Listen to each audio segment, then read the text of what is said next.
Mundo Católico trae para ti el pulso del Papa. Escúchalo aquí, por Mundo Católico, construyendo la civilización del amor.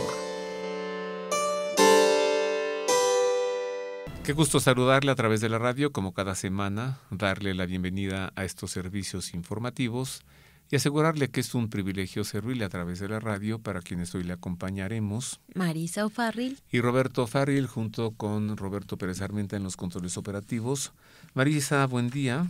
Buen día, Roberto, y buen día a nuestro querido y amable público que siempre nos escucha, y a los nuevos, pues muchos saludos y bienvenidos. Comenzamos a revisar los sucesos ocurridos en la sede apostólica en Europa y en Oriente. Sea usted bienvenido a las noticias.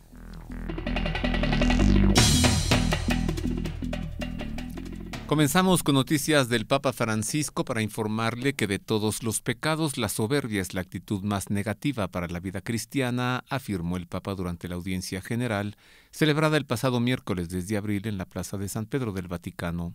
En su catequesis llamó la atención sobre la primera verdad de toda oración. Aunque fuésemos personas perfectas, santos cristalinos que no se desvían nunca de una vida de bien, siempre seremos hijos que se lo deben todo al Padre. En ese sentido, explicó el Papa, se debe interpretar la petición que se realiza en el Padre Nuestro: perdona nuestras ofensas, como también perdonamos a quienes nos ofenden. Las ofensas, es decir, los pecados, las cosas malas que hace, indicó el Papa.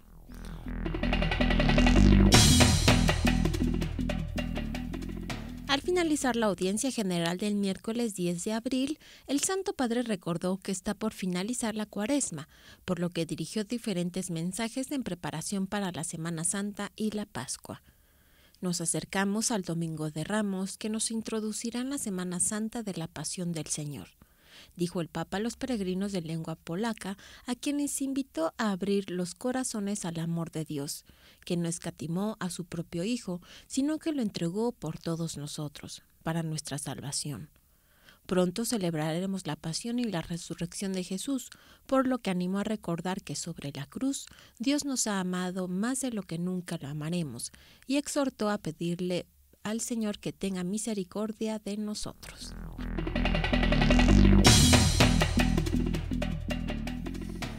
En otras noticias, en la misa que celebró el pasado domingo 7 de abril, Francisco consagró el altar de la parroquia de San Julio en Monteverde, en la zona oeste de Roma. Al inicio de la misa, el Papa bendijo el agua para que el cardenal Angelo de Donatis, vicario para la diócesis de Roma, rociara con ella a los asistentes. A continuación se leyeron las lecturas y el Evangelio, tras lo que el Papa no pronunció una homilía, sino que él y los asistentes estuvieron unos momentos en silencio. Tras el rezo del credo se cantó la letanía de los santos. Después el Papa celebró el rito de la consagración del altar de la parroquia con el crisma que se usa para estas ocasiones, y esparció con sus manos el crisma sobre el altar.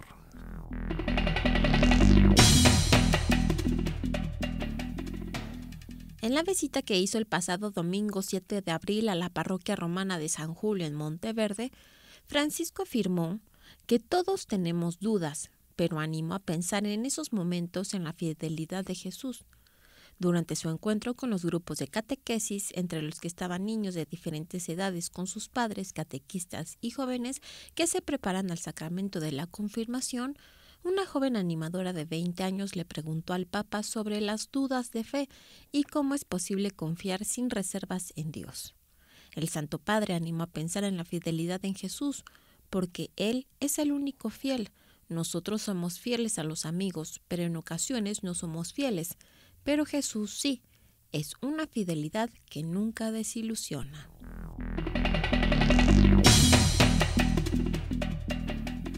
En más información le damos a conocer que la Pontificia Comisión para la Protección de Menores llevó a cabo su 10ª asamblea plenaria en el Vaticano, y entre los proyectos actuales destaca la organización de un simposio latinoamericano sobre sistemas de protección en las iglesias y en las sociedades civiles. El presidente de la comisión, el cardenal Sean Patrick O'Malley, transmitió a los miembros el saludo del Papa Francisco en la apertura y además expresó el aprecio del Santo Padre a la comisión por haber propuesto la reunión de febrero con los presidentes de las conferencias episcopales del mundo sobre la protección de menores y por las líneas, guías y las normas de protección recientemente publicadas por la Santa Sede y por la Curia Romana.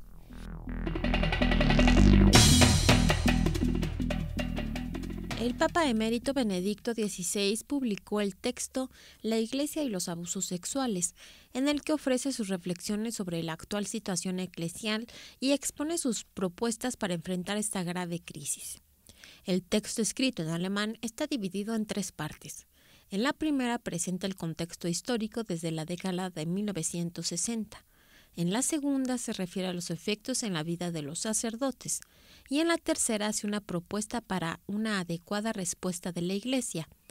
Originalmente iba a ser publicado en Semana Santa por Klerusblatt, periódico mensual para el clero en la mayoría de las diócesis bávaras de Alemania. Sin embargo, fue filtrado por el New York Post.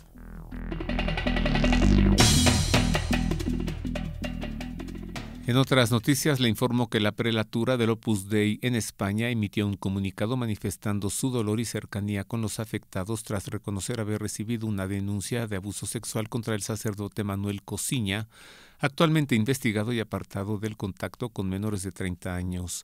Ante las informaciones publicadas en los medios, la Oficina de Información en España confirmó que en agosto de 2018 la prelatura del Opus Dei en España recibió una denuncia de abuso sexual contra este sacerdote, ocurrida en Sevilla en el curso 2002-2003.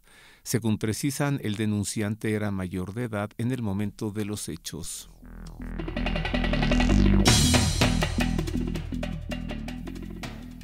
El Papa Francisco aprobó un misal propio para los ordinariatos personales para anglicanos que entran en la plena comunión con la Iglesia Católica. El misal, cuyo nombre oficial es Divine Worship, se aprobó en virtud de las normas complementarias a la Constitución Apostólica Angelicaranum Cetibus, firmada por el Papa Benedicto XVI hace 10 años, el 4 de noviembre de 2009, y mediante la cual se establecieron los ordinariatos. Las normas se difundieron el martes 9 de abril después de haber sido firmadas por el prefecto de la Congregación para la Doctrina de la Fe, el cardenal Luis Fernando Ladaria, el pasado 19 de marzo de 2019.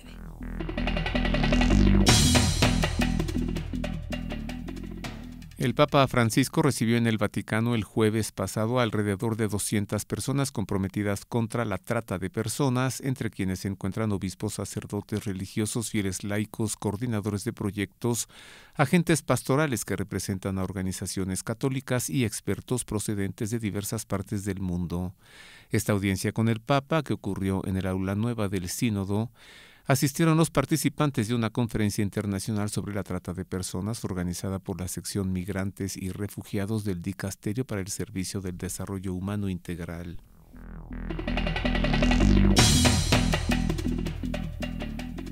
El Papa Francisco aprobó la organización de un retiro espiritual el 10 y 11 de abril en la Casa Santa Marta del Vaticano, con la participación de las máximas autoridades civiles y eclesiásticas de Sudán del Sur. Según informó el director interino de la Oficina de Prensa de la Santa Sede, Alessandro Ghisotti, la iniciativa fue organizada por común acuerdo entre la Secretaría de Estado y la Oficina del Arzobispo de Canterbury, con la finalidad de ofrecer por parte de la Iglesia una ocasión propia para la reflexión y la oración, así como para el encuentro y la reconciliación, en un espíritu de respeto y de confianza, a aquellos que en este momento tienen la misión y la responsabilidad de trabajar por un futuro de paz y de prosperidad para el pueblo de Sudán del Sur, explicó Ghisotti.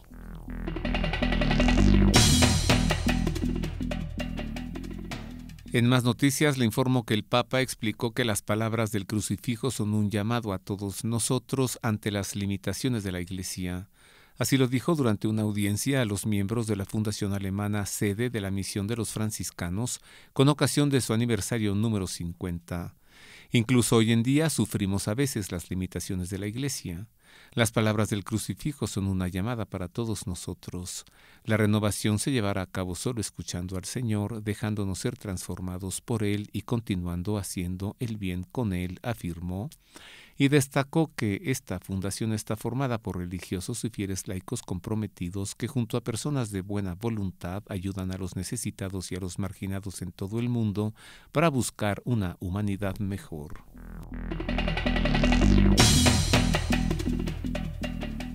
Y hasta aquí el resumen de los sucesos de esta semana en Oriente, en Europa y en la Santa Sede. Más adelante le informaremos sobre las noticias ocurridas en el continente americano y también en México. Mientras tanto, escuchemos tu editorial, Roberto, que esta semana se titula como Christus Vivit. Sí, y que pues es un resumen de la exhortación apostólica que lleva este nombre, Christus Vivit, que pues es dirigida por el Papa Francisco principalmente a los jóvenes, tras el sínodo de obispos acerca de los jóvenes. Pues escuchamos a continuación el editorial de título Christus Vivit.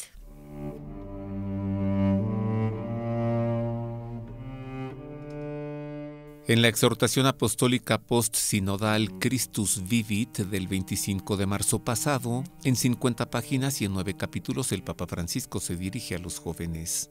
En la introducción los anima. Cuando te sientas avejentado por la tristeza, los rencores, los miedos, las dudas o los fracasos, Él estará allí para devolverte la fuerza y la esperanza.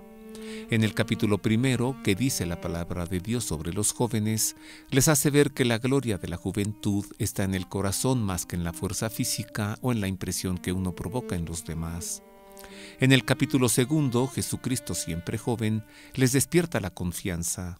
Jesús tenía una confianza incondicional en el Padre. Dirigió su mirada al futuro abandonándose en las manos seguras del Padre y a la fuerza del Espíritu. En Jesús todos los jóvenes pueden reconocerse. En el capítulo 3, ustedes son el ahora de Dios, los confronta sutilmente. Si eres joven en edad pero te sientes débil, cansado o desilusionado, pídele a Jesús que te renueve. Con Él no falta la esperanza. Lo mismo puedes hacer si te sientes sumergido en los vicios, las malas costumbres, el egoísmo o la comodidad enfermiza. Jesús, lleno de vida, quiere ayudarte para que ser joven valga la pena. En el capítulo 4, el gran anuncio para todos los jóvenes se dirige a su espiritualidad. En estas 3 verdades, Dios te ama, Cristo es tu Salvador, Él vive, aparece el Padre Dios y aparece Jesús. Donde están el Padre y Jesucristo también está el Espíritu Santo. Es Él quien está detrás de ti. Es Él quien prepara y abre los corazones para que reciban ese anuncio. Es Él quien mantiene viva esa experiencia de salvación. Es Él quien te ayudará a crecer en esa alegría si lo dejas actuar. El Espíritu Santo llena el corazón de Cristo resucitado y desde allí se derrama en tu vida como un manantial. En el capítulo 5, Caminos de Juventud, los guía. No se trata de ser un insaciable que siempre está obsesionado por más y más placeres. Al contrario, porque eso te impedirá vivir el presente. La cuestión es saber abrir los ojos y detenerte para vivir plenamente y con gratitud cada pequeño don de la vida, y los invita a perdonar para evitar ensimismarse. Las heridas recibidas pueden llevarte a la tentación del aislamiento, a replegarte sobre ti mismo, a acumular rencores, pero nunca dejes de escuchar el llamado de Dios al perdón. En el capítulo 6, Jóvenes con Raíces, los previene. Si una persona les hace una propuesta y les dice que ignoren la historia, que no recojan la experiencia de los mayores, que desprecien todo lo pasado y que solo miren el futuro que Él les ofrece, no es una forma fácil de atraparlos con su promesa para que solamente hagan lo que Él les dice. Así funcionan las ideologías de distintos colores que destruyen todo lo que sea diferente y de ese modo pueden reinar sin oposiciones. En el capítulo 7, la pastoral de los jóvenes explica que la pastoral juvenil implica 2 grandes líneas de acción. Una es la búsqueda, la convocatoria, el llamado que atraiga a nuevos jóvenes a la experiencia del Señor. La otra es el crecimiento, el desarrollo de un camino de maduración de los que ya han hecho esa experiencia. Y agrega que cualquier proyecto formativo, cualquier camino de crecimiento para los jóvenes, debe incluir ciertamente una formación doctrinal y moral. En el capítulo 8, la vocación, refiere que la vida de cada joven normalmente está relacionada con dos cuestiones básicas: la formación de una nueva familia y el trabajo. Ambos deben ser objeto de un especial discernimiento y los hace recapacitar. No dejen que los engañen esos que les proponen una vida de desenfreno individualista que finalmente lleva al aislamiento y a la peor soledad. En el capítulo 9, el discernimiento los convoca a conocerse bien a sí mismos. Cuando se trata de discernir la propia vocación, es necesario hacerse varias preguntas. ¿Me conozco a mí mismo más allá de las apariencias o de mis sensaciones? ¿Conozco lo que alegra o entristece mi corazón?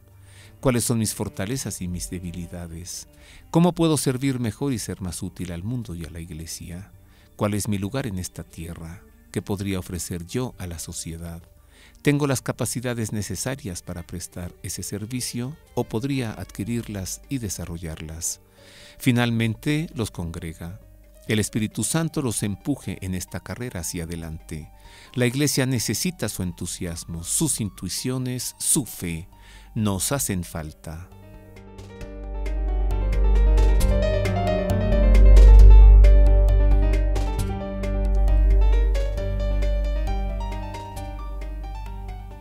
Hasta aquí el editorial Christus Vivit. Muchas gracias, Roberto.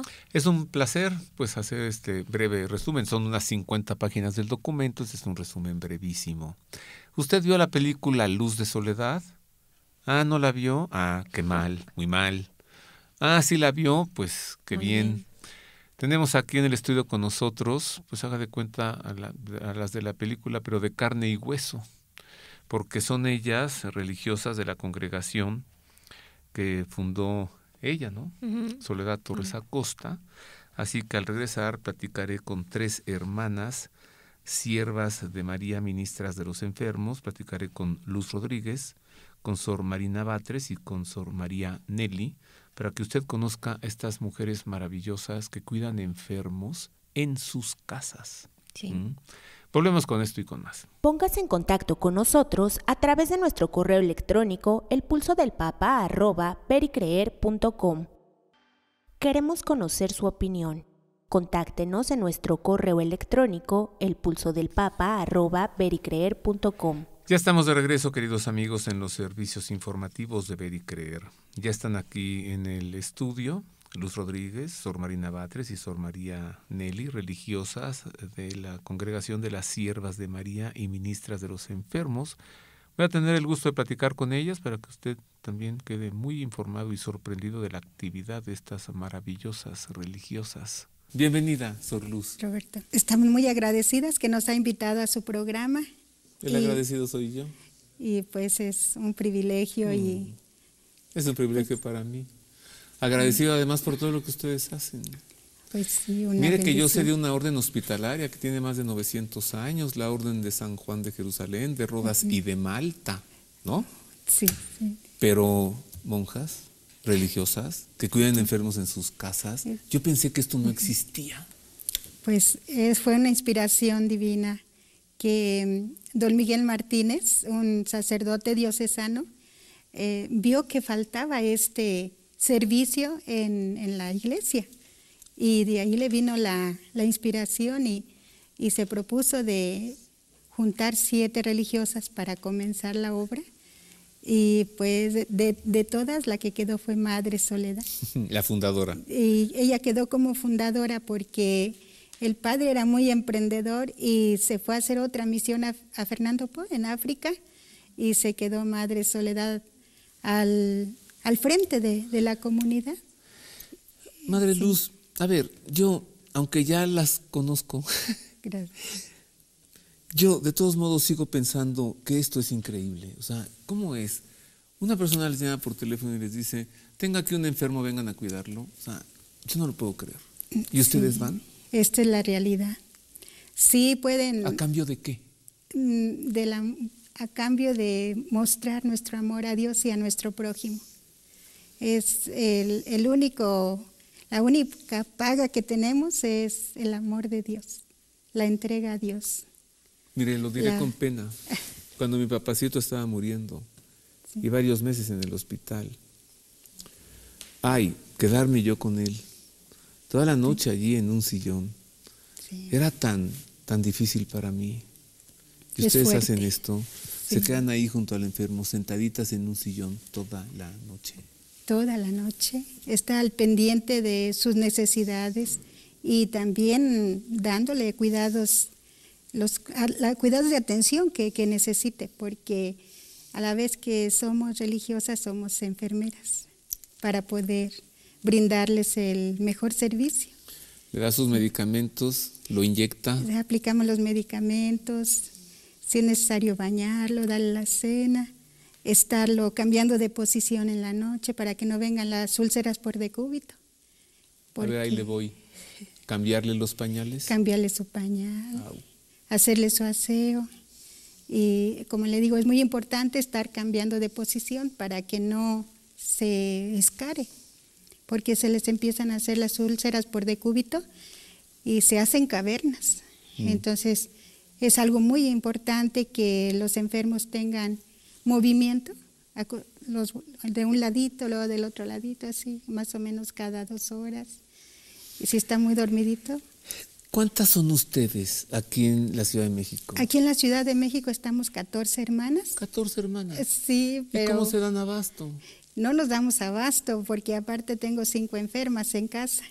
Además, Sí. además cuidan enfermos en el convento. Sí, nosotras no tenemos así que una casa donde llevamos a todas las enfermas, ¿no? Nosotras mismas las atendemos. Ave María Purísima. Sí, ¿Y 14 de ustedes, tan poquitas, sí, pueden con todos? pues hacemos la combinación para que a la vez que atendemos las hermanas de casa, seguimos dando el servicio a nuestros hermanos que nos piden. Tenemos una lista bastante grande, pero vamos cubriendo ahí la necesidad más urgente. Como ahorita tenemos a la hermana Joaquina en cancerología. Por cierto, estamos batallando para encontrar donadores, pero pues ahorita 3 hermanas tienen que estar turnándose para atenderla, porque en el instituto nos piden tener siempre las 24 horas acompañando a nuestra enfermita, que de hecho lo hacemos, aunque no nos lo pidiera el instituto. Una hermana de ustedes, sí, o sea, una religiosa, está ahora en cancerología. Sí. Y me decía usted que están buscando donativos ¿de qué? Donadores de sangre. Donadores de sangre, Sí. de cualquier tipo. Sí, porque nada más nos piden que llevemos los donadores y ya. Bueno, al rato le pregunto, ¿no? ¿Qué cama y todo? Bueno, Sí. dígame de una vez, ¿qué cama? Ella está en el 526. Cancerología que está por ahí por Viaducto Tlalpan. Sí, está en la avenida San Fernando. Ajá. ¿Y cómo se llama ella? Ella se llama Sor Joaquina Hernández Pereira. Bueno, a ver, entonces ahí está ya de una vez el llamado. Donadores de sangre que acudan a cancerología en Avenida San Fernando, en Tlalpan, para donar sangre para la cama. Cama 526. 526 para la paciente de nombre. Sor Joaquina Hernández Pereira. Y entonces, se pasan toda la noche allí con el enfermo. A ver, dígame una cosa, ¿y el contagio? Pues tenemos las normas de higiene, las precauciones, ¿verdad? Más que nos protegemos también nosotros, pero es proteger al enfermo. Porque, por ejemplo, que si usas guantes, que cubrebocas, es para proteger el enfermo que está más débil, no tiene pues sus defensas, y el mismo trato que le demos no lo contagiemos con los microbios del medio ambiente, ¿verdad? Y claro, también para nosotras, pues es aislar un poquito y poder tener salud para seguirlos atendiendo. ¿Verdad? Sí. Y poder tener salud para seguirlos atendiendo. Usted lo escuchó también como yo. Nos cuidamos para poder tener salud para seguirlos atendiendo. Y recibo ahora con afecto a Sor Luz Batres, que se suma a este diálogo. Bienvenida, Sor Luz. Muchas gracias. ¿Y por qué se llaman Luz ambas? ¿Coincidencia? Diosidencia. ¿Por qué la película se llama Luz de Soledad? Aquí hay mucha luz. Diosidencia, de verdad. Tratamos de ser luz. ¿Por qué usted tiene su hábito negro y la hermana Luz Batres el hábito blanco? Y la toca y todo. Sí, propiamente este es el hábito oficial. Para el convento. Con el que andamos en el convento. Y así de blanco es como vamos al servicio a los enfermos. Ajá. Sí, como la hermana de aquí vaya a cuidar a su enfermita, a Sor Joaquina, va a ir esta noche a asistirla. Al hospital. Entonces ya viene preparada para irse al apostolado. Así que si van a un hospital o si van a la casa de un enfermo, el hábito es blanco. Blanco. Y si están en el convento, es negro. Es negro, sí, así es. Y usted es enfermera también. Así es. Y usted también, por supuesto. Sí, para servir. Para ser enfermeras tuvieron que estudiar enfermería. Sí. Son enfermeras tituladas. Nosotros empezamos la carrera, ciertamente las dos juntas también, nos pusieron a estudiar la enfermería general en obstetricia en León, Guanajuato. Sí, está en una escuela incorporada a la Universidad de Guanajuato, ¿verdad? Por azares del destino solamente quedamos como enfermeras prácticas. No pudimos terminar la carrera completa, pero todas las bases las tenemos y bueno, pues lo ejercemos con nuestros hermanos. Para ser religiosa, sierva de María, ¿es preciso estudiar enfermería? Sí, eso sí es preciso porque precisamente los cuidados de enfermería, porque es el camino para llegar a las almas. Atendiendo a los cuerpos, llegamos a las almas para anunciarles el Evangelio. Sor Luz Batres, y usted, cuéntenos, ¿usted qué hace cuidando enfermos? ¿Cómo es que llegó a esto? Pues propiamente, bueno, lo he escuchado en algunas de nosotras. Muchas entraron ya gustándoles propiamente la misión de los enfermos. Y yo lo que quería era ser religiosa. Como su tocaya. Sí, o sea, yo no pensaba tanto en los enfermos. Yo desde niña quería ser religiosa. Y en los pueblos, cuando llegan las religiosas, y pues yo quiero ser religiosa, entonces digo, con ellas, ¿no? A mí lo que me llamó la atención de mi misión fue precisamente la gratuidad. Porque yo decía, yo quería ser religiosa y quería entregarme por amor. Yo quería que el servicio que yo hiciera a Dios y a los demás fuera gratuito. Quería hacerlo simplemente por amor. Y eso fue lo que a mí me llamó la atención, mi congregación, y por lo que me decidí. Ya dentro de la congregación, desde la formación, pero sobre todo ya en el ministerio, cuidando a los enfermos, fue cuando amé profundamente este ministerio y este apostolado maravilloso de ver a Cristo en el enfermo. Yo recordaba mis noches en el Seguro Social de León, Guanajuato, que muchísima gente pobre, y de verlos ya religiosos, simplemente nos llamaban para rezar el Santo Rosario. Ya siendo usted religiosa. Sí, siendo ya religiosa, o me llamaban para ayudar a bien morir a un enfermo o algún agonizante, y a mí eso me llenaba de satisfacción. O sea, yo decía, Dios mío, la más grande misericordia que puedo hacer por un ser humano es ayudar a alguien a bien morir. Usted vive el carisma de su fundadora, claro, de Santa Soledad. Les voy a decir una cosa que va a suceder. Todo el mundo les va a llamar para decirles, vengan a cuidar a mi enfermo. Pero podemos hacer otra cosa que suceda también. Que todo el mundo llame para decirles, ¿en qué puedo ayudar? ¿Qué le parece? Sí, ¿Por qué no vamos dando datos? A ver, ¿dónde están ustedes? ¿Su convento en México dónde está? Dakota 193, Colonia Nápoles, Delegación Benito Juárez. Dakota 193, Colonia Nápoles. ¿Quiere dejar algún teléfono? Cuidado, piénselo bien, porque le van a estar llamando, venga, que va a mi enfermo. Sí, realmente el teléfono en el que piden las asistencias es el 5523-6952.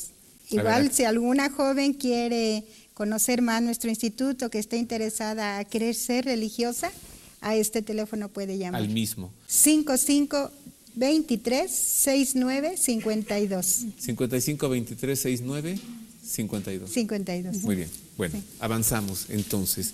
Nos estaba usted platicando, hermana Batres, de que se va al rato. Bueno, nos estaba platicando de su experiencia en el Seguro Social en León, con tanta gente tan pobre. Y yo les quiero preguntar lo siguiente. ¿Qué sucede cuando las ven a ustedes en un hospital? O sea, los médicos, las enfermeras, ¿no? Y cuando las ven llegar así tan bien puestecitas y tan profesionales, ¿qué sucede allí? Les despierta el sentido de Dios. Me acaba de ocurrir Yo andaba dando vueltas por los pasillos rezando y sale un señor y me dice, hermana, ¿puedes venir porque mi madre se está muriendo? Me acaban de decir hoy en la mañana los médicos que ya no hay nada que hacer. O sea, el cáncer está tan avanzado que ya no hay nadie. Entonces dije, sí, cómo no. Yo siempre sentí un gran amor a los agonizantes. Desde mi experiencia, desde novicia, desde juniora, desde el Seguro Social, tengo un gran amor especial por los agonizantes. Y enseguida entré para ayudarle y efectivamente ya la vi con los estertores, o sea, el color pálido, la nariz afilada, que son los signos de la muerte, y los estertores, ya la respiración entrecortada, ya, o sea, ya lo último, y empecé a ayudarle a... Más que oraciones, a mí me gusta orar como si fuera ella yo. Entonces en voz alta, y le digo a la enferma que mentalmente vaya repitiendo lo que yo voy diciendo a Dios y empiezo a orar así. O sea, generalmente sale espontáneo lo que me sale del corazón y ya al final sí, alguna ejaculatoria, Jesús, José y María, estima en mi última agonía, pero más que nada es la oración que brota del corazón. Y yo voy viendo cómo la misma enferma que estaba... pues ya no puede hablar por su estado agónico, pero se ve que está consciente porque le digo que soy una religiosa y que voy a orar por ella. Cuando llego al principio, en el momento en que yo voy orando con ella, la enferma se va tranquilizando, o sea, a pesar de que se está muriendo, voy viendo que su respiración es, aunque es entrecortada, es con más serenidad. Y los hijos también, que estaban ahí alrededor, de ver cómo estoy orando con ella, pues se quedan más confortados. De hecho, cuando yo termino de orar, pues salgo y se quedan sumamente agradecidos, ¿no? Muchas gracias, Madre Luz Batres. Con mucho gusto. Usted se queda todavía con nosotros. Gracias. Y se suma aquí ahorita con nosotros Sor María Nelly. Ella es juniora, también es religiosa, sierva de María. Bienvenida. Gracias. ¿Qué es ser juniora? Juniora es una etapa de formación, la última para hacer ya los votos perpetuos, ponernos ya el anillo, ya casarse. ¿Con Cristo? Ajá, ya perpetuamente. Ha vivido ya el carisma de la congregación y usted, supongo, ya asiste también a los enfermos. ¿Y cómo nos puede resumir este carisma a partir de su vivencia? Lleno de amor, toda una vivencia llena de amor. Los enfermos necesitan mucho de usted. Sí. ¿Y usted necesita de ellos? Sí. Sí, porque ellos nos enseñan mucho. Hay familias que cuidan a su enfermo con una elegancia, con una dignidad, con un valor, con un amor, con cariño, y también existe todo lo contrario, ¿no? Que pues no les gusta tener enfermos, entonces a veces se les hace como una carga, se les hace nefasto, no les gusta, y más cuando no trascienden a lo que significa tener un enfermo en casa. Entonces cuando uno llega y ve esas dos caras de la moneda, en el primero uno sale edificante. Yo a veces he dicho, wow, quisiera ser enferma para que con esa dignidad y con esa elegancia que cuidan a aquel enfermito, aprendo para yo cuidar a los otros y para cuando yo esté enferma también como tomar las actitudes de ese enfermo, ¿no? Porque uno también aprende del enfermo, no solo de la familia, sino del enfermo. Muchas gracias por compartirnos esta espiritualidad, a su congregación, a su fundadora y esos testimonios de amor. Muchas gracias, Madre Luz. Nosotros infinitamente agradecidas por darnos esta oportunidad y a todas las personas que nos han apoyado para que fuera posible la película Luz de Soledad.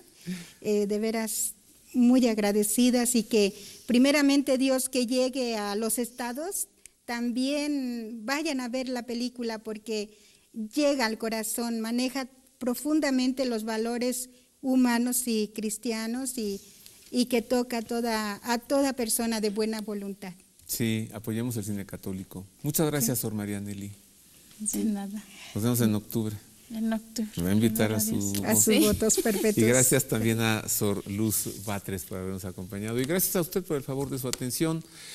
Yo sigo en shock con este testimonio impresionante de amor y de entrega y de ver a Cristo en los enfermos. Y como sigo en shock, pues hagamos una pausa para respirar y regresamos con más noticias de América, de México y el resumen de la catequesis durante la audiencia general que el Papa presidió el miércoles pasado. Haga suyo este espacio. Le invitamos a enviar sus sugerencias y opiniones a nuestro correo electrónico elpulsodelpapa@pericreer.com.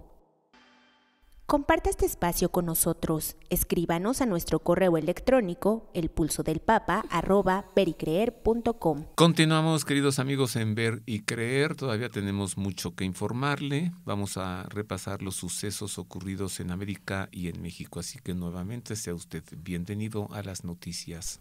La Basílica de Guadalupe, el santuario mariano más visitado en el mundo, publicó la programación de actividades para la celebración de Semana Santa 2019, que también podrá seguirse a través de su sitio web. La celebración de Semana Santa iniciará el Domingo de Ramos, este 14 de abril. La Basílica de Guadalupe acogerá desde las 8 de la mañana el rezo de laudes solemnes, mientras que a las 9 a.m. se realizará la bendición de palmas con procesión en el atrio y la celebración de la misa en el altar mayor. El lunes, martes y miércoles santo, desde las 11 a.m., el santuario mariano acogerá la celebración comunitaria de la penitencia.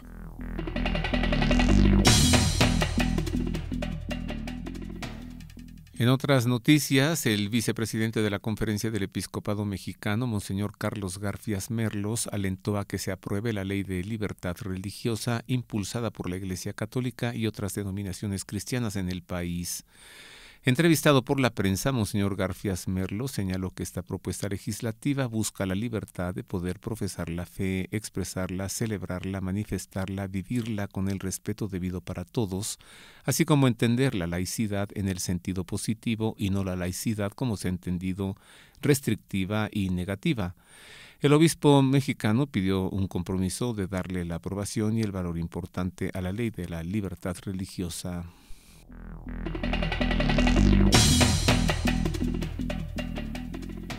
El presidente de la Conferencia del Episcopado Mexicano, Monseñor Rogelio Cabrera, se pronunció sobre las acusaciones anónimas de #MeToo a través de redes sociales y alentó a las víctimas a formalizar las denuncias ante las autoridades.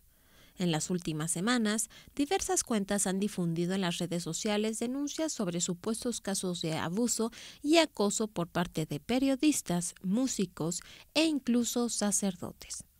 En conferencia de prensa, Monseñor Cabrera recordó que el Evangelio nos presenta un grupo de personas queriendo apedrear a una mujer que había cometido una falta. Y así como en el Evangelio, también en la actualidad se presentan situaciones en las que el juicio hacia las personas que han cometido algún error se vuelve cada vez más severo y en algunas ocasiones sin el conocimiento real de lo acontecido.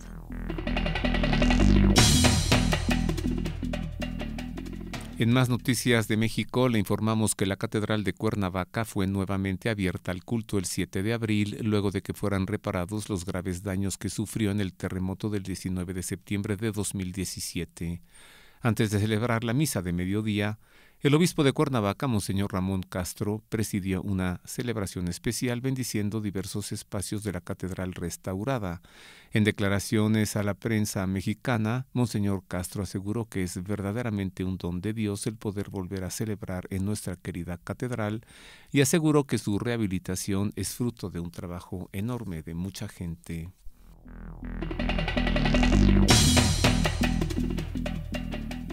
Al concluir su primera asamblea de este año, la Conferencia Argentina de Religiosas y Religiosos recalcó la necesidad de ser más contemplativos, humildes y respetuosos frente a la compleja diversidad que nos habita, y expresó su compromiso con la prevención de abusos dentro de la Iglesia.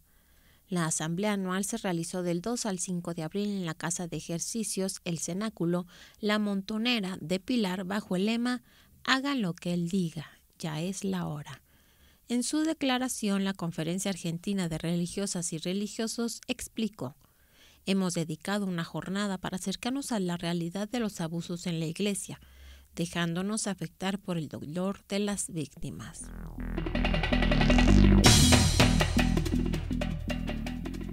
En noticias procedentes del Perú, le informamos que el 8 de abril la Corte Superior de Justicia de Piura condenó al periodista Pedro Salinas a 1 año de prisión suspendida, el pago de 80,000 soles y 120 días de multas por el delito de difamación agravada contra el arzobispo de Piura y Tumbes, Monseñor José Antonio Eguren Anselmi.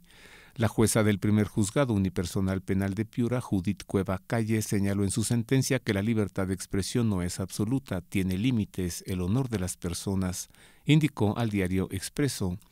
Cueva Calle informó que la sustentación de la sentencia se realizará el 22 de abril, pero adelantó el anuncio de fallo debido a que las afirmaciones de Salinas evidencian menosprecio contra Monseñor Eguren y afectan la buena reputación.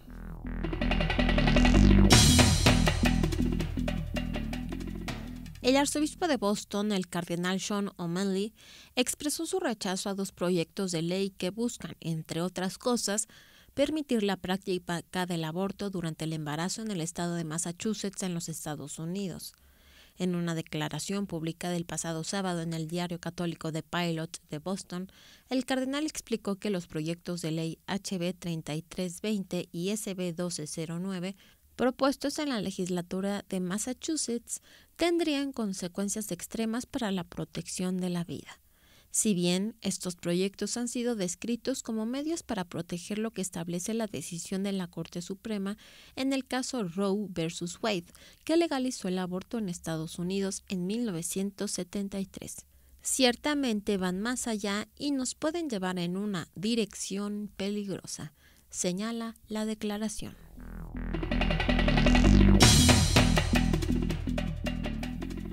En más noticias procedentes de los Estados Unidos, le informamos que en los últimos días se dio a conocer una serie de correos electrónicos que probarían que Planned Parenthood estuvo detrás de un mandato del año 2014 en California para hacer que las iglesias paguen abortos.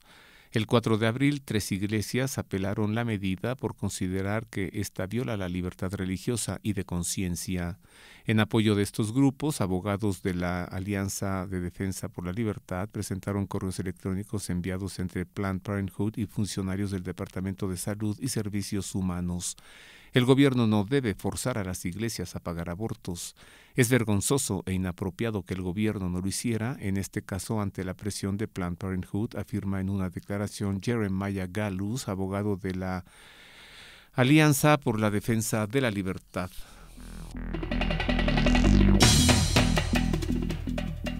Médicos Pro Vida de San Juan en Argentina enviaron una carta al gobernador Sergio Uñac en la que lamentaron el aborto provocado a una niña de 11 años violada por su padrastro y aseguraron que continuará manifestándose por la necesidad de respetar y atender integralmente a las 2 vidas.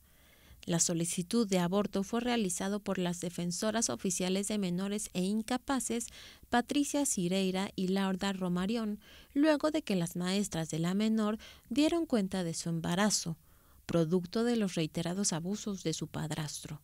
El aborto de la niña con 19 semanas de embarazo fue realizado en el Hospital Dr. Guillermo Rawson, procedimiento permitido de acuerdo a la legislación del aborto no punible por violación.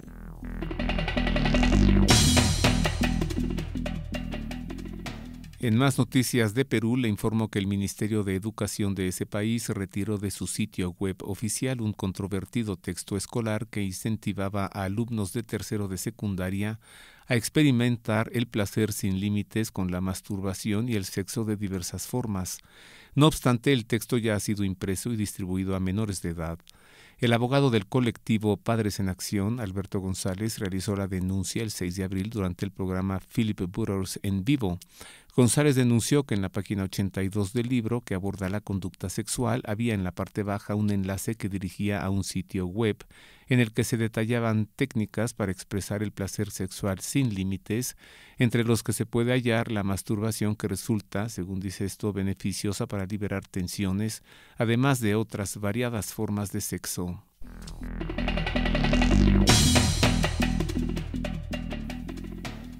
El 9 de abril se lanzó un nuevo sitio web con una especial colección de fotografías de la Sábana Santa tomadas por Bernard D. Miller, un renombrado fotógrafo del Brooks Institute of Photography of Santa Barbara en California, Estados Unidos.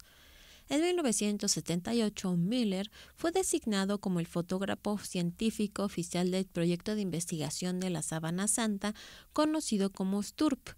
En el sitio web http://shoutphotos.com se puede descargar gratuitamente imágenes de alta resolución que se pueden luego colocar en tu casa, indica la nota de lanzamiento.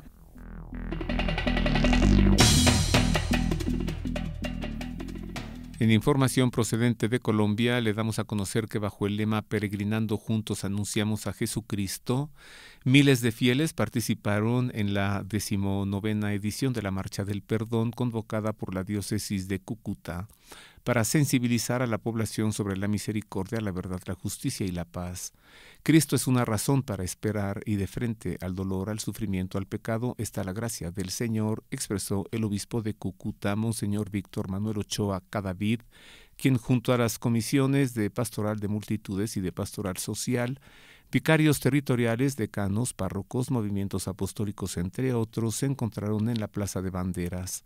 Desde hace 19 años, esta marcha es una actividad esencial como demostración de fe y de preparación a la celebración de la Semana Santa en Colombia.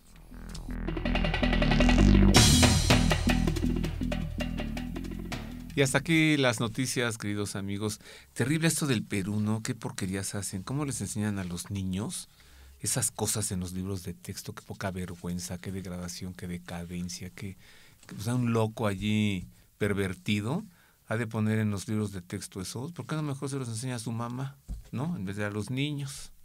A ver, bueno, ya que se me quite el enchile, bueno, el enojo. Vámonos a Roma, Marisa, ¿sí? A ti que te gusta viajar. Sí. Vamos a hacer un enlace con Radio Vaticana, la radio del Papa, para escuchar las palabras en español de su santidad, el Papa Francisco, en la audiencia general. Radio Vaticana, la radio del Papa.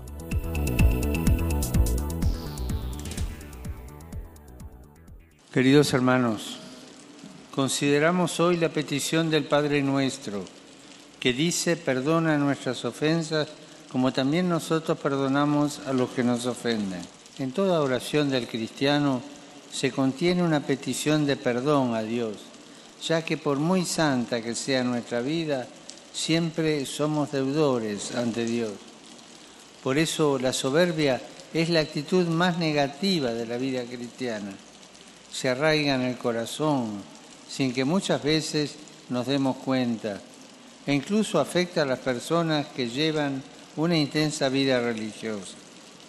Nos hace creer que somos mejores que los demás, casi semejantes a Dios, amenazando así con romper la fraternidad. En definitiva, somos deudores porque todo lo hemos recibido: la existencia, los padres, la amistad, la belleza de la creación. En nuestra vida personal se refleja también como un mysterium lunae, es decir, un misterio de la luna. Al igual que la luna no brilla con luz propia, sino que refleja la luz del sol, también nosotros reflejamos una luz que no es nuestra, sino que la hemos recibido. De esta manera, si amamos es porque hemos sido amados. Si perdonamos es porque antes hemos sido perdonados. Y en esta cadena del amor que nos precede reconocemos la presencia providente de Dios que nos ama. Ninguno ama a Dios tanto como Él nos ha amado a nosotros. Basta que miremos a Cristo en la cruz para descubrir la desproporción entre su amor y el nuestro. Acercándonos cada vez más a las fiestas de Pascua, los animo a no dejar de mirar a Cristo en la cruz, para que su amor purifique todas nuestras vidas y nos libre del orgullo de pensar que somos autosuficientes. Que la gracia de la resurrección de Cristo transforme totalmente nuestra vida. Que Dios los bendiga.